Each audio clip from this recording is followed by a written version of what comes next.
Robin Dufour, physical therapist, and we're going to talk about a conversation that I had after a session with one of my clients who had just finished a course of more traditional physical therapy in another state, and asked me if we could take a look at the exercises that she was doing and how might we advance them more in the way that we typically work together here in my studio.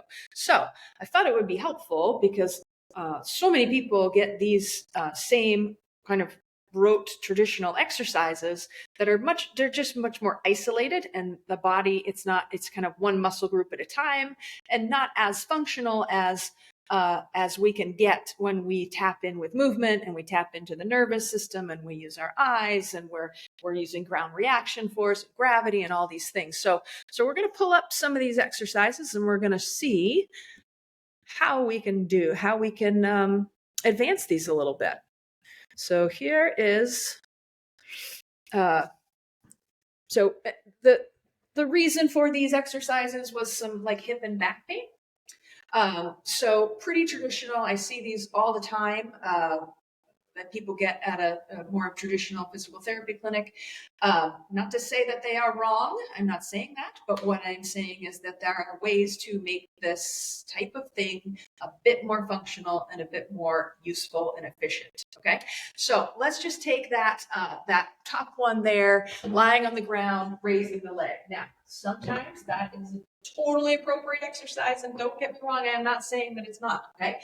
How can we bring this to another level? All right. So what we want to do maybe here is to put your foot up on a step, or like a stairwell is great because you've got things to hang on to.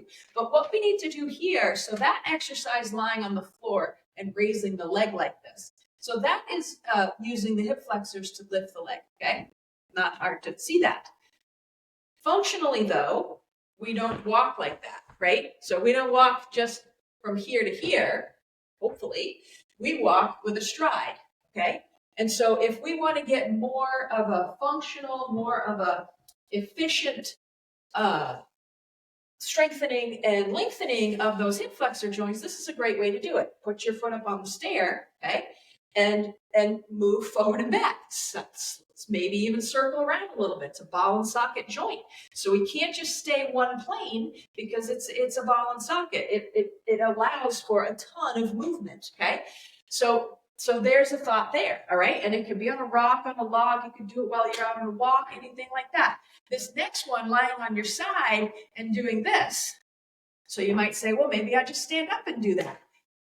No, because how often do you do this in your life? Okay, so what I would suggest doing here is to do more of a side lunge and maybe even crossing over. Okay, so we're getting that relative motion of that.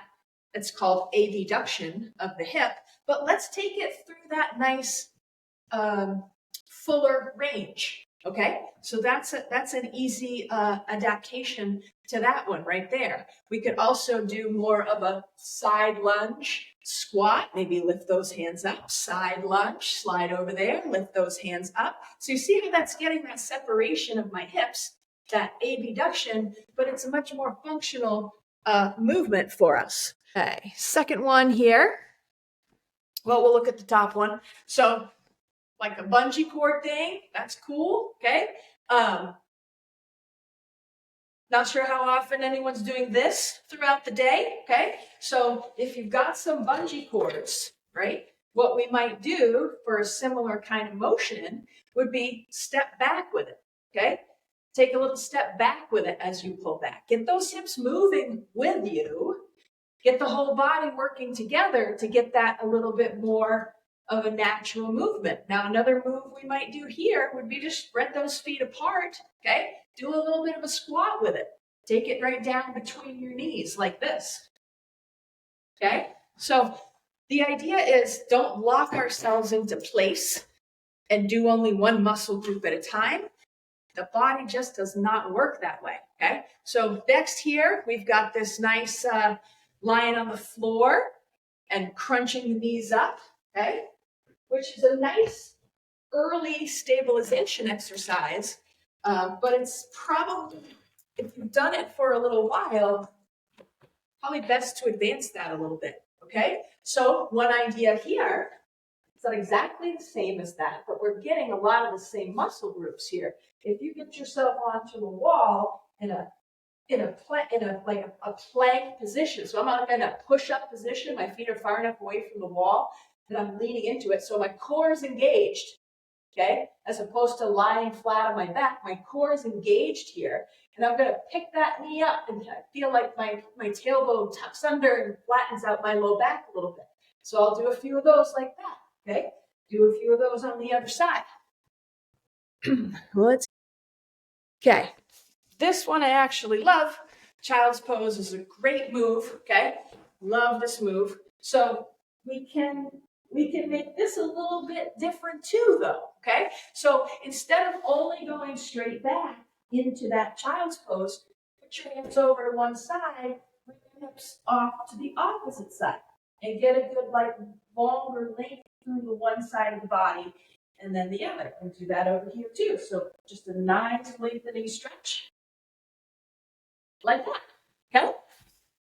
These sidestepping with resistance bands, okay? Those bands are cool. Got one right here. So what I might do here is, usually I like to put it up a little bit higher, just in case that's gonna stress out anything in the knee, but we'll put it down here. This works fine too, okay? So what this one is to like take some side steps here, which is great, okay? But what we might do is maybe get out here, hold that, okay? Hold that into that nice stretch and start punching a little bit. Get the upper body involved, okay? So we're getting this nice like separation, engagement through the butt, the hips, the thighs. We're gonna punch a little bit, okay? We're gonna reach up a little bit. Like that. We can take a step, punch, come back, take a step, punch, come back. You can do that with some weights, okay? Get the whole body tuned in to what's going on here. Bridges, I'm all about bridges. I like bridges. Those are cool, okay? Couple things we could do a little bit to change up the bridges and not have it always be the same is to have a pillow or a ball and squeeze it between your knees, okay? Pillow or ball, doesn't really matter. Squeeze, squeeze, squeeze. Squeeze the whole time you're lifting up. Squeeze the whole time you're coming back down. Maybe release it a little bit. Squeeze, squeeze, squeeze the whole time you're coming up. Keep the ball squeezed.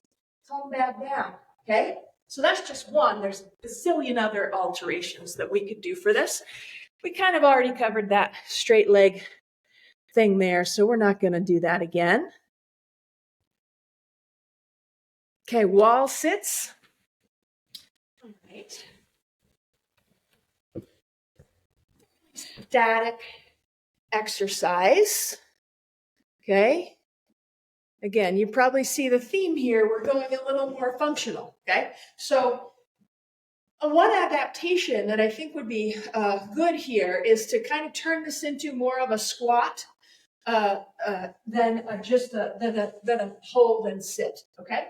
So what I mean by that is, I'll just come a little bit, no, this one here. So get your feet a little bit further apart and then shoulder width, okay? And then do a squat and touch your butt on the wall, okay? And then bring yourself back up, all right? So squat here, nice and slow and easy, control it, and come back up. This is a trick that we can use sometimes too. If squatting out in the open is bothering your knees, probably means you're not sitting back far enough into your heels. So we can use the wall as a guide for that, okay? And I grab some weights and come up and punch. Come back down, slowly squat into the wall, come up and punch across. Get a little weight in your hands, okay? Okay, so this one is standing on the edge of a step. Again, these exercises are pretty typically given for hip pain and lower back pain, okay? They're very isolated. They're only one thing at a time, all right? So the instruction here, what is it? Let's see. Slowly step off and lower your outside leg, lightly touching your foot to the ground, straighten your leg up. Make sure to keep your knee in line with your foot and not let your pelvis tilt or drop, okay? That's an interesting one. Okay, so let's stand to the side. So if we're here and we're asking someone to drop down, and the idea is to keep the pelvis straight across and drop down like this off of a step, the natural tendency, most likely that you're going to do, is to really drive that knee forward to lower yourself down. That's not a great position for the knee, okay? So if we're going to do it that way, where you're going to try to keep the pelvis level, then my suggestion would be, because that's very stressful on the knee, okay? So my suggestion would be lean your body forward and tap that foot back, okay? Use the hip here. Lean your body forward, tap that foot back. Best to have something to touch, to hang on, like to touch in front of you, so maybe in a wall, because that's a hard move. But what we're doing there is, see how my knee no longer is driving forward, okay? No longer driving forward. It's staying in a better alignment, and it's getting the hip working in a way that we would prefer it to work along with the rest of the body. Now, another adaptation for this would be, again, best if you have something to hang on to. Keep this knee straight, drop the pelvis down, pick it up. Drop the pelvis down, pick it up. Okay, so it's like I'm hip checking someone over here and then over here, all right? So that's another adaptation for that. So here, bridges again, we've got one of those bands, we're pushing the knees apart. That's a nice one. If you have a band, that's a good one to do. You could also hold it apart and then bridge up. I'll be done in a second, guys. But go ahead and get started. Hold the knees apart and bridge up. Okay? That would be a nice move to do there. On your side, picking that lower leg up like this. So what I would suggest to do here to make this a little bit more functional is to do a move like this. Step off to the side, reach up, cross over, reach up with the other hand. So same side here, step up, step off to the side and reach up, then cross in front and switch hands. Okay, so this is going to be a lot more helpful when we're trying to work on balance and like what happens if we get over the edge of our outside foot. Okay, so that's a good adaptation for that one. So that's it. So there's a bazillion other adaptations that we could make to those, but those are some simple ones to just make these more traditional, isolated exercises more functional and more integrated with the whole movement system of the body, the vision, the neuromotor system, proprioceptive system, all the things that work to keep us moving in a nice, flowy, safe, functional way.